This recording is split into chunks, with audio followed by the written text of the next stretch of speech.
Magandang araw mga bossing, medyo maambo na pero tapusin na natin to kasi napakagwapo ng unit natin na nasa harapan mga boss.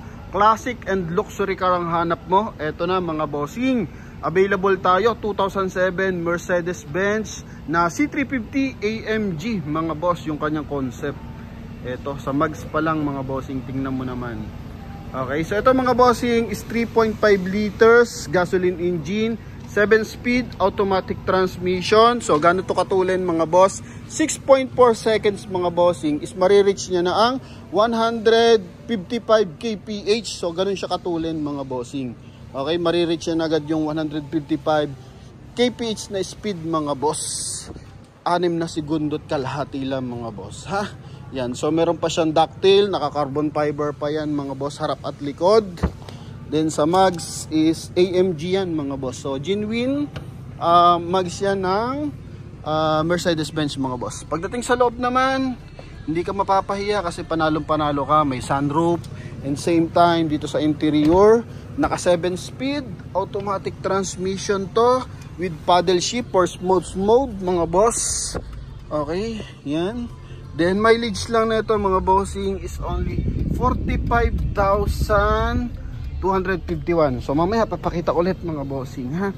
Kutan lang natin ang bahagya. Then sa presyo mga bossing, 1,200,000 to, no? 1,200,000, pero sa promote PH makukuha mo lang to sa halagang 890,000 mga boss. Kaya sa mga nagkaka-interest dito mga bossing, eto na, dito muna tayo sa ating front area. So kulay silver yung ating unit and naka-projector headlight. Mapapansin mo, 6 yung sensor niya sa harapan mga boss. Oh, 6-eye sensor yan, tatlo magkabilaan. Okay, tapos may chin siya ng carbon fiber mga boss. Original carbon fiber to mga bossing. Yan. Then dito, black grille, coding is Monday ending 2. Oh, unat na unat to mga bossing. Galing sa first owner mga boss ha. Limited lang yung ganitong unit sa Pilipinas mga boss. Okay, so ang ganda ng carvings. Tapos dito, may liner siya na chrome. Adbanda Grande ang pangalan mga boss. Ito. Yan o. Okay, so 5-stud, polish gray na AMG mags. So R19 yung ating tires mga boss. Size din ng mags yan. Then dito may chrome line. Ito mga boss sa kanyang window panel. Same time chrome din dito sa ibabaw ng kanyang door handle.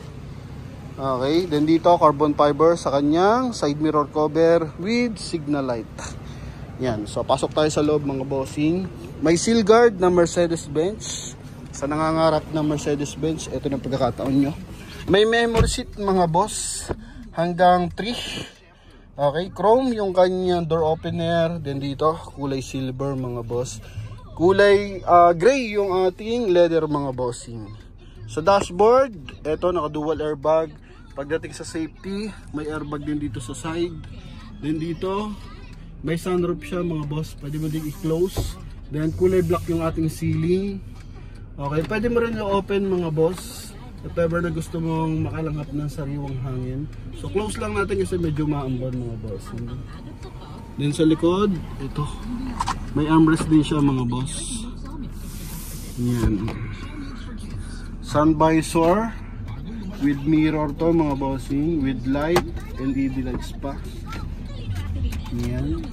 Then dito sa kanyang rear view, may automatic adjust din siya mga bossing kapag yung ating yung sumusunod sa atin is masyado maliwanag yung ilaw, so nalilesen niya. Then sa steering wheel, original leather. So kung tawagin niya, naka factory leather. Then dito may speaker siya. Speaker din dito. Then speaker din sa baba mga boss. Okay, then dito pwede may tago yung ating audio system mga boss. Yun oh. Sobrang classic ng datingan. Then dito mga bossing is kulay silver sa kanyang gearbox. Then yun nga, 7-speed automatic transmission, naka automatic climate control, naka plus minus sa kanyang paddle shift mga bossing. Then same time may cruise control.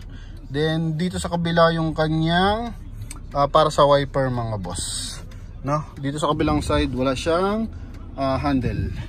Then sa mileage natin, eto 45,251 original mileage mga boss, kasi yung mga ganong klase talagang limited lang. Tapos yung kanyang mga bossing foot brake, so dito lang yung pantanggal ng foot brake ko. Ang kisig mga boss, kasi kanina nakalock, hindi ko matanggal yung kanyang foot brake kasi napangan ko, so hindi matanggal. Yung pala dito lang mga boss. Then switch na mga ilaw nandito. Then pakita natin yung kanyang magandang susi. Okay, off lang natin mga boss. Yun oh. So ganyan lang yung kanyang susi mga bossing. Okay, twist lang natin ng bahagya. Off lang natin.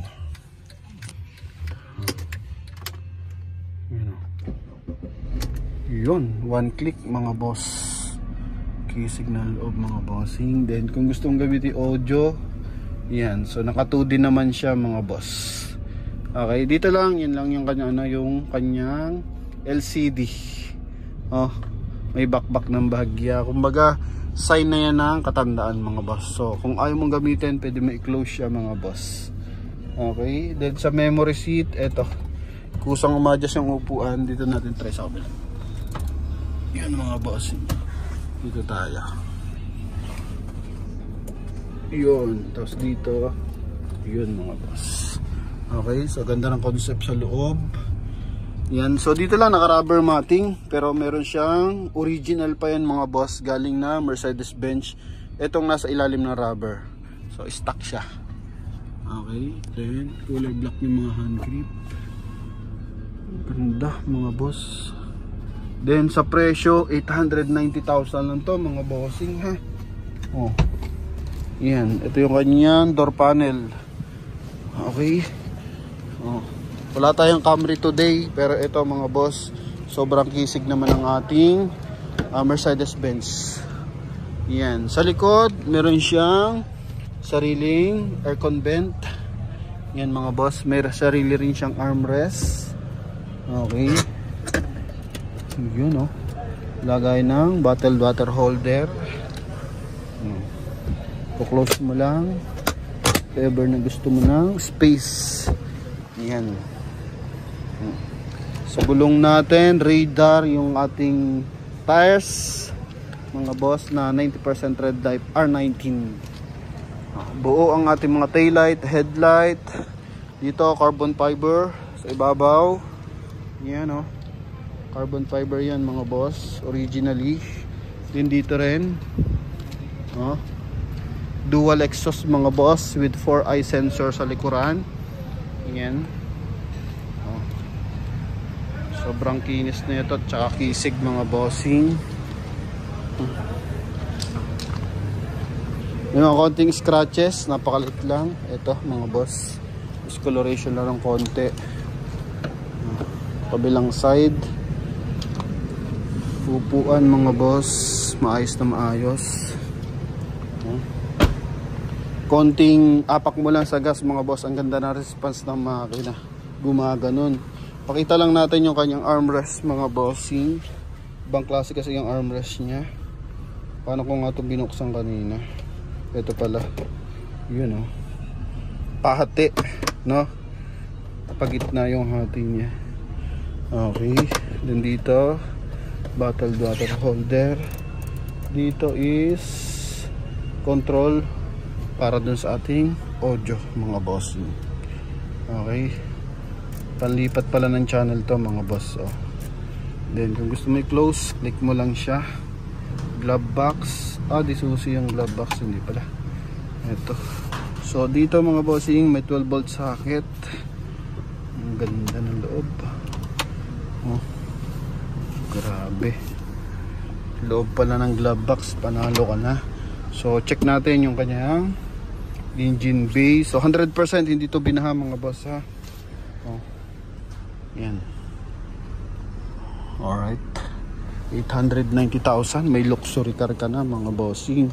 So if ever na interesado ka, eto, pakita natin yung kanyang engine bay. B6 to mga boss, 3.5 liters na B6. Yan, so medyo maliligaw lang, kaya ito nakakapain lang natin mga boss. Yun Nasa ilalim mga boss, kulay red. Okay, pati switch ng mga ilaw, power fold side mirror, windows, yan, maayos, pati likod mga bossing. So napakaayos pa na unit na to mga bossing. Oh. Okay, yan. So power fold, power adjust yung side mirror niya. Pakita natin yung kanyang engine bay. So ito yung ating engine bay. So at least kung di pa kaya ng budget nyo mga bossing, magkaroon kayo ng idea about sa ating Mercedes-Benz na C350. Yan, lagay ng coolant mga bossing. Sobrang pino ng tunog ng makina mga boss. Okay, naka ABS. Yan. Same time, yung battery mapapansin mo wala dito. Yun, naka Amaron battery yan mga boss. Ito yung ating hood. So 100% wala siyang bangga, maayos yung ating mga hydraulic assist. Okay, para sa kanyang hood mga boss. Only 45,000 mileage. Tingnan mo kung gaano kagwapo. Kahit sang angulo mo tingnan mga boss. Oh, kala mo naka-display sa car show mga bossing. Yan. Then pagdating dito sa likod, ganun din. Pakita natin mga boss yung bawat anggulo para sa mga nakakursonada. Yan mga bossing. Ha? From 1.2 million 890 kasama yung transfer of ownership mga boss. Okay, ulitin ko, all disc brake, all wheel drive, then 6.4 seconds nasa 100 kph ka na mga boss. Yung biglang apak mga bossing ha. Pero huwag mo apakan dito sa mga masisikip na lugar yan mga boss. Apakan mo yan sa maluluwag na lugar. Okay? So yun lang. Magagamit mo pa rin to sa Pilipinas, yung ganyang katulin. Yun nga lang is mga Sunday. Okay? Yun mga boss. Yan. So sa mga interesado, tawag na sa ating contact number na nasa screen. Connected yan ng Viber and WhatsApp. Sa lahat ng nangangarap ng ganito kagwapong unit, i-comment mo kung saan lupalop ko ng bansa nanonood mga boss. Thank you very much and God bless. Bye-bye.